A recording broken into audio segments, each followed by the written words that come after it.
కర్నూలు జిల్లా కోడుమూరులో ఉల్లి రైతులకు నష్టపరిహారం చెక్కులను మంత్రి అచ్చెన్నాయుడు అందజేశారు. ఉల్లి రైతులకు 130 కోట్లను సీఎం చంద్రబాబు మంజూరు చేశారన్నారు.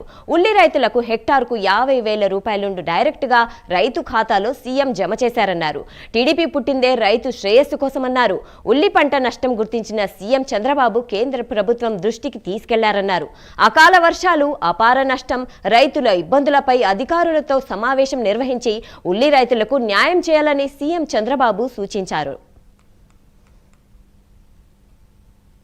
తెలియక కేంద్ర ప్రభుత్వం సహకారం తీసుకొని మార్కెట్ ఇంటర్వెన్స్ ఫండ్ ఏర్పాటు చేసి 14,000 కంటే ₹1 తగ్గినా రాష్ట్ర ప్రభుత్వమే భరించి కొంటామని చెప్పి మార్కెట్ ని స్టెబిలైజ్ చేసి మిర్చి రైతులకు ఆదుకున్న ప్రభుత్వం చంద్రబాబు ప్రభుత్వం అని చెప్పి ఈ సందర్భంగా తెలియజేస్తున్నాను.